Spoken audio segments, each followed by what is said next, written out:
Hi friends, ఈరోజు వీడియోలో మార్చి నెలలో లాంచ్ అయిన మొబైల్స్ లో హిట్స్ ఏంటి, ఫ్లాప్స్ ఏంటి. మార్చి నెలలో మనకి చాలా మొబైల్స్ అయితే లాంచ్ అయినాయి. ఎక్స్పెక్ట్ చేసిన దానికంటే ఎక్కువ మొబైల్స్ లాంచ్ అయినాయి. వాటిలో కొన్ని బెస్ట్ మొబైల్స్ లాంచ్ అయినాయి, కొన్ని యావరేజ్ మొబైల్స్ లాంచ్ అయినాయి, కొన్ని ఫ్లాప్ మొబైల్స్ లాంచ్ అయినాయి. ఈ హిట్, యావరేజ్, ఫ్లాప్ ఇవన్నీ ఎట్లా చెప్తామంటే ఆ ఫోన్ లో ఉన్న స్పెసిఫికేషన్స్ కి వాళ్ళు ఎంత ప్రైస్ పెట్టారు, అది వాల్యూ ఫర్ మనీయా కాదా, అండ్ రియల్ టైమ్ లో ఆ ఫోన్ లో ఏదైనా ఇష్యూస్ ఉన్నాయి, లైక్ సాఫ్ట్వేర్ ఇష్యూస్ కానీ, బ్యాటరీ డ్రైన్ ఇష్యూస్ కానీ, కెమెరా ఇష్యూస్ కానీ, ఇట్లా ఏమైనా ఇష్యూస్ ఉన్నాయి. వీటన్నిటిని మైండ్ లో పెట్టుకొని ఏది హిట్, ఏది యావరేజ్, ఏది ఫ్లాప్ అనేది డిసైడ్ చేయడం జరుగుతుంది. ఇవన్నీ నా పిక్స్ అనమాట. నాకు హిట్ అనిపించింది హిట్ అని చెప్తాను, కొద్దిగా అటు ఇటు అనిపించింది యావరేజ్ అని చెప్తాను, పనికిరాదు అనుకున్నది ఫ్లాప్ అని చెప్తా. అండ్ ఒకటి గుర్తుపెట్టుకోండి, ఈ వీడియోలో ఓన్లీ మార్చ్ నెలలో లాంచ్ అయిన మొబైల్స్ గురించి మాత్రమే చెప్తున్నాను, ఎంటైర్ మార్కెట్ గురించి చెప్పట్లేదు. ఫస్ట్ హిట్స్ గురించి మాట్లాడుకున్నాం అంటే మార్చ్ లోనే the most hyped launch nothing phone 2 గురించి మాట్లాడుకుందాం. Nothing phone 2 on paper specifications పరంగా అండ్ లాంచ్ ప్రైస్ పరంగా ఖచ్చితంగా సూపర్ డూపర్ హిట్ అనే చెప్పాలి. స్పెసిఫికేషన్స్ చాలా మంచిగా తీసుకొని వచ్చారు. అఫ్ కోర్స్ కొన్ని కాంప్రమైజెస్ ఉన్నాయి, అయినా కానీ ఫస్ట్ సేల్ లో వెళ్ళి 8+128GB మోడల్ 19,999 ప్రైస్ గా తీసుకొని వచ్చారు. ఆ 19,999 ప్రైస్ కి కొంతమంది కొన్నారు. అండ్ దానికంటే ముందు బెంగళూరులో గానీ, ముంబై, ఢిల్లీలో గానీ, హైదరాబాద్ లో గానీ నథింగ్ డ్రాప్స్ అని ఎర్లీ సేల్ కూడా పెట్టాడు. ఆ ఎర్లీ సేల్ లోనే నేను ఫోన్ కొన్నాను, అన్బాక్సింగ్ వీడియో కూడా మీకు ఇచ్చాను. సో ఆన్ పేపర్ స్పెసిఫికేషన్స్ పరంగా అండ్ ప్రైస్ పరంగా చూసుకుంటే మాత్రం సూపర్ డూపర్ హిట్ అని చెప్పుకోవచ్చు. అండ్ ఆ హైప్ మీద చాలా మంది ఈ మొబైల్ ని కొన్నారు కూడా. సో మార్కెట్ షేర్ కూడా ఈ మొబైల్ కి బాగానే వెళ్ళిందని చెప్పొచ్చు. కాకపోతే దీనిలో ఉన్న సాఫ్ట్వేర్ ఇష్యూస్ దీన్ని ముంచేసినాయి. కెమెరాస్ చాలా యావరేజ్, ఎక్స్పెక్ట్ చేసిన దానికంటే కూడా చాలా యావరేజ్ కెమెరాస్ అయితే ఉన్నాయి. 2-3 అప్డేట్లు వీళ్ళు పుష్ చేశారు. అప్డేట్స్ పుష్ చేసిన తర్వాత కూడా కెమెరాస్ డిపార్ట్మెంట్ లో కొద్దిగా కొన్ని ఇష్యూస్ సాల్వ్ అయినాయి, కానీ ఇంకా కొన్ని ఇష్యూస్ అయితే అంతే ఉన్నాయి. ఈ ఫోన్ ఫుల్ రివ్యూలో నేను వాటన్నిటి గురించి కవర్ చేశాను. అండ్ ఫోన్ లాంచ్ అయిన కొత్తలో గేమింగ్ కూడా పరమ చెత్తగా ఉంది, బట్ అప్డేట్స్ ద్వారా గేమింగ్ ఫిక్స్ చేశారు. అండ్ ఫ్యూచర్ అప్డేట్స్ లో కెమెరాను కూడా ఫిక్స్ చేస్తారని ఆశిద్దాం. ఓ రకంగా చెప్పుకోవాలంటే అప్డేట్స్ పరంగా అండ్ ఓవరాల్ ఫోన్ ప్యాకేజ్ పరంగా చూసుకుంటే ప్రెసెంట్ అయితే మాత్రం నథింగ్ ఫోన్ 2 అని నేను హిట్ లిస్ట్ లోనే చెప్తాను. ఫోన్ లాంచ్ అయినప్పుడు ఉన్న బగ్స్ ఇప్పుడు కూడా ఉంటే చెప్పేవాడు కాదు, కానీ కొన్ని బగ్స్ ని వీళ్ళు క్లియర్ చేశారు. అప్డేట్స్ ద్వారా ఫోన్ ని బెటర్ చేసుకుంటూ వస్తున్నారు కాబట్టి హిట్ అని చెప్తాను. అండ్ ప్రైస్ టు స్పెసిఫికేషన్స్ ప్రకారంగా చూసుకుంటే ఫస్ట్ సేల్ లో 19,999 ప్రైస్ కి వచ్చినప్పుడు సూపర్ డూపర్ హిట్. బట్ ఇప్పుడు చూసుకుంటే రెగ్యులర్ ప్రైస్ 23,999 ఉంటుంది. అండ్ బాక్స్ లో చార్జర్ ప్రొవైడ్ చేశారు. చార్జర్ మీకు ఎక్స్ట్రాగా 2,500 రూపీస్ పెట్టి కొనుక్కోవాలి. టోటల్ ఈ ఫోన్ మీద మీరు పెడుతున్న ఇన్వెస్ట్మెంట్ 26,500 చెప్పుకోవచ్చు. ఆ 26,500 కి ఇది హిట్ అని చెప్పలేం, అలా అని ఫ్లాప్ అని చెప్పలేం, గుడ్ మొబైల్ అని చెప్పొచ్చు. అండ్ దాని తర్వాత iQOO Z9 and Vivo T3 వీటిని కూడా మనం హిట్ లిస్ట్ లో కన్సిడర్ చేయొచ్చు. ఈ రెండు కూడా సేమ్ ఫోన్స్ అనమాట. iQOO Z9 లాంచ్ అయిన ఒక వారం తర్వాత Vivo T3 లాంచ్ అయింది. రెండు కూడా రీబ్రాండెడ్ ఫోన్స్ అనమాట. iQOO Z9 వచ్చేసరికి అమెజాన్ లో ఉంటుంది, Vivo T3 వచ్చేసరికి ఫ్లిప్కార్ట్ లో ఉంటుంది. రెండింటి ఇంటర్నల్ స్పెసిఫికేషన్స్ అన్ని కూడా సేమ్ ఉంటాయి, ఏం తేడా ఉండదు. కొన్ని చేంజెస్ అయితే ఉంటాయి. ఆ కొన్ని చేంజెస్ ఏంటంటే Vivo T3 లో ఎక్స్ట్రాగా మీకు ఫ్లికర్ సెన్సర్ ఉంటుంది, అండ్ రెండిట్లో మీకు డిజైన్ మారిద్ది. అండ్ Vivo T3 లో ఫిజికల్ ప్రాక్సిమిటీ సెన్సర్ ఉంటుంది. అంటే మీరు కాల్స్ మాట్లాడుతున్నప్పుడు మీరు చెవు దగ్గర పెట్టుకున్నప్పుడు సెన్సార్ సెన్స్ చేసి స్క్రీన్ ఆఫ్ చేస్తుంది. అదే iQOO Z9 లో వచ్చరికి ఫిజికల్ ప్రాక్సిమిటీ సెన్సర్ ఉండదు. మీరు కాల్ లిఫ్ట్ చేసి చెవు దగ్గర పెట్టుకున్న ఈ హ్యాండ్ మూవ్మెంట్ ని బట్టి అది స్క్రీన్ ఆఫ్ చేయడం, ఆన్ చేయడం అది డిసైడ్ ఉంటుంది అనమాట. సో మీరు కాల్స్ మాట్లాడుతున్నప్పుడు iQOO Z9 లో కొద్దిగా ఈ స్క్రీన్ గెక్చర్ అనేది ప్రాబ్లం కావచ్చు, బట్ Vivo T3 లో ఫిజికల్ ప్రాక్సిమిటీ సెన్సర్ ఉంటుంది కాబట్టి ఏం ప్రాబ్లం కాదు. అండ్ ఈ ఫోన్స్ రెండు కూడా ఆఫర్స్ అన్ని కలుపుకొని 18,000 రూపాయలకి వస్తాయి. 18,000 రూపాయలకి ఇవి రెండు కూడా కిల్లర్స్ అని చెప్పుకోవచ్చు. అండ్ 20,000 రూపాయలు వచ్చరికి రెగ్యులర్ ప్రైసింగ్ కి కూడా ఇవి ఆ ప్రైస్ లో one of the best allrounders అని చెప్పుకోవచ్చు. ఖచ్చితంగా ఇవి హిట్ లిస్ట్ లోనే ఉంటాయి. సో ఇక నన్ను అడిగితే మార్చి నెలకు గాను హిట్ అని బల్లగుద్ది చెప్పగలిగే ఫోన్స్ అయితే ఈ రెండు మాత్రం. ఇంకా మిగతా తర్వాత వచ్చే ఫోన్స్ అన్ని కూడా యావరేజ్ లిస్ట్ లో ఉంటాయి. అవి సూపర్ డూపర్ హిట్ కాదు, అలానే ఫ్లాప్ కాదు, మధ్యలో ఉంటాయి అనమాట, యావరేజ్ అనమాట. వాటిలో ఒకటే పోకో X6 Neo. ఈ పోకో X6 Neo మీకు కార్డ్ ఆఫర్స్ అన్ని కలుపుకొని 15,000 రూపాయలకి వస్తుంది. 15,000 రూపాయల దగ్గర వీళ్ళు బాగా అడ్వర్టైజ్ చేస్తున్న పాయింట్ ఏంటంటే AMOLED డిస్ప్లే. 15,000 రూపాయల లోపు AMOLED డిస్ప్లే అని అడ్వర్టైజ్ చేస్తున్నారు. అండ్ ప్రాసెసర్ వచ్చరికి MediaTek Dimensity 6080 ప్రాసెసర్ ఉంటుంది. ఈ ఫోన్ రెగ్యులర్ ప్రైసింగ్ వచ్చరికి 16,000 రూపాయలు ఉంటుంది. 16,000 రూపాయలకి ఈ ఫోన్ లో ఉన్న స్పెసిఫికేషన్స్ అన్ని సమ్అప్ చేసి చూసుకున్నామంటే ఇది మరీ అంత వేస్ట్ ఫోన్ లాగా కనిపించదు, అలా అని కిల్లర్ ఫోన్ లాగా కూడా కనిపించదు, మధ్యలో ఉంటుంది. చెప్పే కదా యావరేజ్ అనే కేటగిరీలోకి వచ్చింది. మరీ కిల్లర్ సూపర్ డూపర్ హిట్ అని చెప్పలేం, అలాంటి ఫ్లాప్ అని కూడా చెప్పలేం. మంచి mobile, good mobile, above average అని చెప్పుకోవచ్చు. అండ్ దాని తర్వాత Realme 12 రియల్మీ నుంచి అండర్ 20,000 కేటగిరీలో వచ్చిన ఒక స్మార్ట్ ఫోన్ అనమాట. దీనిలో ప్రాసెసర్ వచ్చరికి Dimensity 7050 ప్రాసెసర్ ఉంటుంది. ఆ ప్రైస్ కి దీనిలో ఉన్న స్పెసిఫికేషన్స్ కి ప్రాసెసర్ ఒకటే కొద్దిగా మైనస్ అని చెప్పొచ్చు. ఈ ప్రాసెసర్ కాకుండా ఆ ప్రైస్ లో 7S Gen 2 గానీ Dimensity 7200 ప్రాసెసర్ గానీ ఇచ్చుంటే సూపర్ డూపర్ హిట్ అయిపోయేది. ప్రాసెసర్ ఒకటి ఈ ఫోన్ లో ఆ ప్రైస్ కి మేజర్ మైనస్ పాయింట్ అని చెప్పుకోవచ్చు. అండ్ మిగిలిన స్పెసిఫికేషన్స్ అన్ని కూడా బాగానే ఉంటాయి. AMOLED డిస్ప్లే తోడు వస్తుంది. మంచి కెమెరాస్ ఉంటాయి. Primary camera 50 megapixel camera, Sony LVT 600 series camera ఉంటుంది. 5000 mAh battery, 67W fast charging, leather back తోడు వస్తుంది.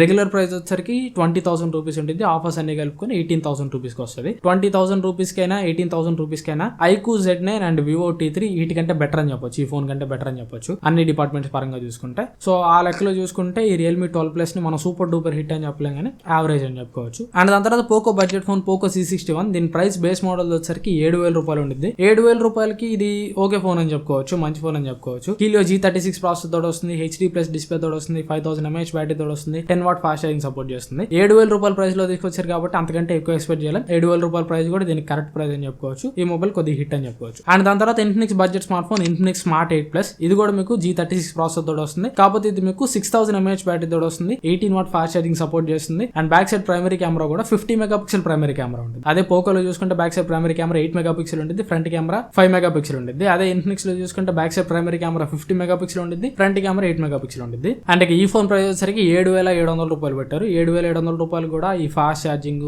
High capacity battery, high resolution camera ఇవన్నీ ఉన్నాయి కాబట్టి 7,700 రూపాయలు కూడా కొద్దిగా మంచి ప్రైస్ అని చెప్పుకోవచ్చు. ఇది కూడా హిట్ లిస్ట్ లోకి మనం అయితే యాడ్ చేసుకోవచ్చు. అండ్ దాని తర్వాత ఫ్లాప్ లిస్ట్ లోకి వెళ్ళిపోతే ఫస్ట్ నేను మాట్లాడాలనుకుంటుంది ఒప్పో F25 Pro గురించి. దీని ప్రైస్ వచ్చేసరికి 23,999 అంటే 24,000 రూపాయలు పెట్టారు. 24,000 రూపాయలకి దీనిలో ఉన్న స్పెసిఫికేషన్స్ అన్ని చూసుకుంటే ఆన్ పేపర్ స్పెసిఫికేషన్స్ పరంగా బాగానే ఉంటుంది. డైమెన్సిటీ 7050 ప్రాసెసర్ ఉంటుంది. అఫ్ కోర్స్ ఈ ప్రాసెసర్ 20,000 రూపాయల పైన ప్రెసెంట్ ఉన్న సిచువేషన్ లో పనికి రాదు. But Oppo offline targeted phones launch చేస్తుంది కాబట్టి ఇంకా మనం ఏం చేయలేం. అండ్ AMOLED డిస్ప్లే తోడు వస్తుంది. కెమెరా వచ్చేసరికి back side primary camera 64 megapixel ఉంటుంది. ఫ్రంట్ కెమెరా 32 మెగాపిక్సెల్ ఉంటుంది. Cameras Oppo F series phones లో తోబుతురు మన కటింగ్లు ఇస్తారు కానీ దీనిలో యావరేజ్ కెమెరాసే ఉంటాయని చెప్పుకోవచ్చు. వాడిన వాళ్ళ రివ్యూ తీసుకొని నేను చెప్తాను. నా ఫ్రెండ్స్ చాలా మంది వాడారు, రివ్యూవర్సే వాడారు, నార్మల్ ఫ్రెండ్స్ కాదు. వాళ్ళు చెప్పింది బేస్ చేసుకొని నేను చెప్తాను. దీనిలో మీకు యావరేజ్ కెమెరాస్ ఉంటాయి. దీనికంటే బెటర్ కెమెరాస్ మనకి iQOO Z7 Pro లో కానీ మోటో H14 Neo లో కానీ ఉంటాయి. అండ్ బ్యాటరీ వచ్చరికి 5000 mAh బ్యాటరీ తోడు వస్తుంది. 67 వాట్ ఫాస్ట్ ఛార్జింగ్ సపోర్ట్ చేస్తుంది. డిజైన్ అయితే మాత్రం దీని ఎక్సలెంట్ ఉంటుంది. దీనిలో మీకు పర్టికులర్ గా రెడ్ కలర్ ఉంటుంది. ఆ రెడ్ కలర్ అయితే మాత్రం చూడడానికి బాగుంటుంది. అండ్ దీనిలో ఇంకొక మేజర్ హైలైటింగ్ పాయింట్ ఏంటంటే IP65 రేటింగ్. ఈ IP65 రేటింగ్ అనేది కంప్లీట్ వాటర్ రెసిస్టెంట్ రేటింగ్ అయితే కాదు. జస్ట్ ఈ ఫోన్ మీకు స్పిల్ ప్రూఫ్ అనమాట. స్పిల్ ప్రూఫ్ కి స్ప్లాష్ ప్రూఫ్ కి చాలా డిఫరెన్స్ ఉంటుంది. ఈ స్పిల్ ప్రూఫ్ అంటే ఫర్ ఎగ్జాంపుల్ మీరు ఈ ఫోన్ ని సింక్ కింద పెట్టి కడుక్కోవచ్చు. అంటే ఫోన్ మీద వాటర్ పడొచ్చు, కాకపోతే ఫోన్ ని వాటర్ లో ముంచకూడదు. ఇప్పుడు వాటర్ ప్రెషర్ మనం ట్యాప్ కింద పెట్టి ఫోన్ ని కడుగుతున్నప్పుడు ఒకలాగా ఉంటుంది. అండ్ ఫోన్ ని తీసుకెళ్లి వాటర్ లోతులో పెడితే ఒకలాగా ఉంటుంది. ఆ వాటర్ లోతులో పెడితే ఆ వాటర్ ప్రెషర్ ని తట్టుకోలేదు, వాటర్ లోపలికి వెళ్ళిపోయింది, ఫోన్ ఖరాబ్ అయిపోయింది. అదే ఈ ఫోన్ మీరు వానకి తడపొచ్చు అండ్ ట్యాప్ కింద పెట్టి కడుక్కోవచ్చు. అలా ఏదో ఆ రీల్ లో చూపిస్తూ ఉంటారు. ల్యాప్టాప్ ని సబ్ బేస్ అంటులు దొంగనట్టు దొంగతూ ఉంటారు.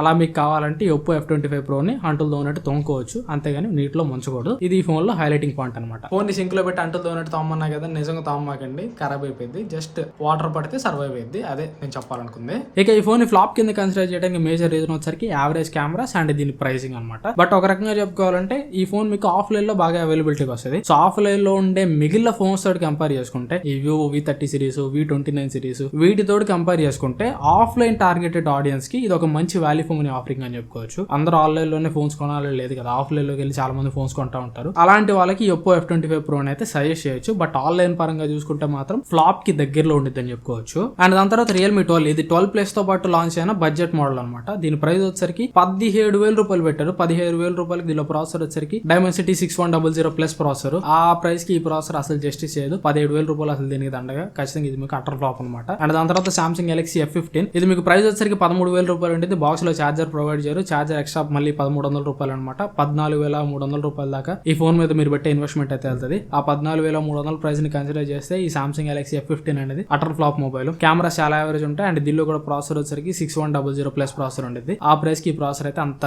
వర్తి కాదు. నన్ను అడిగితే ఈ Samsung Galaxy F15 తీసుకునే కంటే కూడా మోటో G34 తీసుకోండి. అది ఇంకా 11,000 రూపాయలకి మీకు more value for money choice అవుతుంది. అండ్ దాని తర్వాత Realme Narzo 70 Pro, ఇది మీకు 22,000 రూపాయలు ప్రైస్ పెట్టారు. ఇది సేమ్ మీకు Realme 12 Plus ఏ స్పెసిఫికేషన్స్ తోడు వస్తుందో సేమ్ ఇది కూడా అదే స్పెసిఫికేషన్స్ తోడు వస్తుంది. ప్రైమరీ కెమెరా సెన్సార్ ఒకటి చేంజ్ అవుతుంది. Realme 12 Plus లో LYT 600 సిరీస్ కెమెరా ఉంటుంది. అదే ఈ Narzo 70 Pro లో వచ్చరికి IMX 890 సెన్సార్ ఉంటుంది. ఈ 890 సెన్సార్ కోసం వీళ్ళు 22,000 రూపాయలు ప్రైస్ పెట్టారు. 22,000 రూపాయల ప్రైస్ అనేది దీనికి ఎక్కువ అని చెప్పొచ్చు. కొద్దిగా దీనిలో Realme 12 Plus తోటి కంపేర్ చేస్తే కొద్దిగా చేంజెస్ చేసి ఉండొచ్చు. ప్రాసెసర్ కొద్దిగా Dimensity 7200 ప్రాసెసర్ ఇచ్చేసి స్టీరియో స్పీకర్స్ కి Dolby Atmos సపోర్ట్ ఇచ్చేసి తీసుకొని వచ్చి 22,000 రూపాయల ప్రైస్ పెట్టి ఉంటే హిట్ అయి ఉండేది. బట్ 22,000 రూపాయల ప్రైస్ వీళ్ళు పెట్టినా కానీ ప్రాసెసర్ డిపార్ట్మెంట్ లో ఏం చేంజ్ చేయలేదు. 12 Plus లో ఏ ప్రాసెసర్ ఉంటుంది, దీనిలో కూడా అదే ప్రాసెసర్ ఉంటుంది. Dimensity 7050 ప్రాసెసర్ ఉంటుంది. ఈ ప్రాసెసర్ 22,000 రూపాయలకి అంత జస్టిస్ చేయదు. అండ్ ప్రైమరీ కెమెరా సెన్సార్ చూసి కూడా మీరు ఫోన్ తీసుకోవాల్సిన పని లేదు. ఎందుకంటే Dimensity 7050 ప్రాసెసర్ లో కొద్దిగా వీక్ ఇమేజ్ సిగ్నల్ ప్రాసెసర్ ఉంటుంది. సో ఆ ఇమేజ్ సిగ్నల్ ప్రాసెసర్ తోటి వీళ్ళు బెస్ట్ కెమెరా అవుట్పుట్ అయితే ఇవ్వలేరు. ఆ ప్రైస్ లో దీనికంటే కూడా ఇంకా బెటర్ కెమెరా ఫోన్స్ అయితే మనకు ఉన్నాయి. అండ్ దాని తర్వాత Tecno Pova 6 Pro, దీన్ని వీళ్ళు చాలా TCS లాంచ్ చేసిన స్మార్ట్ ఫోన్ అనమాట.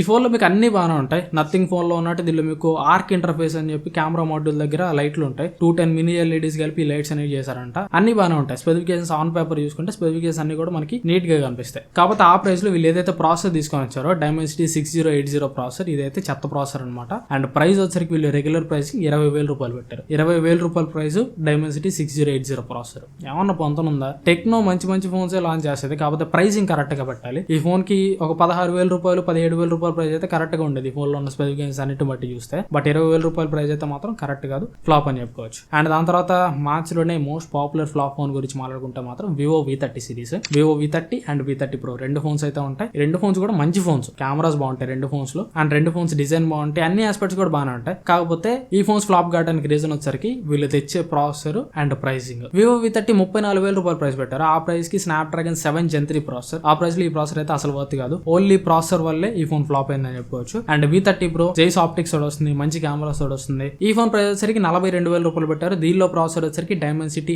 8200 ప్రాసెసర్. ఈ 8200 ప్రాసెసర్ ని సంవత్సరం క్రితం 25,000 రూపాయలు లోపు చూసాం, కానీ వీళ్ళు ఇప్పుడు 42,000 రూపాయల ప్రైస్ లో ఈ ప్రాసెసర్ తీసుకొని వచ్చారు. సో ప్రాసెసర్ వల్లే ఇవి మీకు ఫ్లాప్ అని చెప్పుకోవచ్చు. అండ్ ఇవి మీకు ఆఫ్లైన్ టార్గెటెడ్ ఫోన్స్, కొద్దిగా ప్రైసెస్ అయితే ఎక్కువ ఉంటాయి. ఒకవేళ మీరు కానీ ఈ ఫోన్స్ తీసుకోవాలనుకుంటే వివో V30 30,000 రూపాయలు లోపు వస్తే వివో V30 ని కన్సిడర్ చేయొచ్చు. అండ్ V30 Pro వచ్చరికి 34,000 రూపాయలు 35,000 రూపాయలు లోపు వస్తే కన్సిడర్ చేయొచ్చు. రెగ్యులర్ ప్రైసింగ్స్ అయితే మాత్రం ఫ్లాప్ అని చెప్పుకోవచ్చు. ఇవి ఓవరాల్ గా మార్చ్ లో లాంచ్ అయిన ఫోన్స్ లో హిట్ అండ్ ఫ్లాప్స్. మీరేమనుకుంటున్నారు కింద నాకు కామెంట్స్ లో చెప్పండి. అండ్ నేను పొరపాటున ఏదైనా మొబైల్ మిస్ చేస్తున్నా కానీ దాన్ని కూడా కామెంట్స్ లో చెప్పండి. అండ్ ఈ వీడియో మీకు ఎంత కొంత యూస్ఫుల్ అనుకుంటున్నాను. ఈ వీడియో మీ నచ్చితే మాత్రం ఖచ్చితంగా లైక్ చేయండి. వీలైతే మీ ఫ్రెండ్స్ అండ్ ఫ్యామిలీతో కూడా వీడియోని షేర్ చేయండి. కొద్దిగా ఛానల్ సపోర్ట్ చేయండి. ఛానల్ కి సబ్స్క్రైబర్ బేస్ అయితే రీసెంట్ టైమ్స్ లో చాలా గ్రోత్ తగ్గిపోయింది సబ్స్క్రైబర్స్ బేస్ పరంగా. సో మీరు కానీ ఇంకా ఛానల్ సబ్స్క్రైబ్ చేసుకోకుండా ఛానల్ చూస్తూ ఉంటే మాత్రం ఖచ్చితంగా సబ్స్క్రైబ్ చేసుకోండి. అండ్ కంటెంట్ వర్తీ అనిపిస్తే మీ ఫ్రెండ్స్ కూడా చెప్పండి, వాళ్ళ చేత కూడా సబ్స్క్రైబ్ చేయండి. అండ్ మీరు కూడా రెగ్యులర్ గా వీడియోస్ ఫాలో అవుతుంటే ట్రై చేయండి. Thanks for watching. మళ్ళీ నెక్స్ట్ వీడియోలో కలుస్తాను. Bye bye.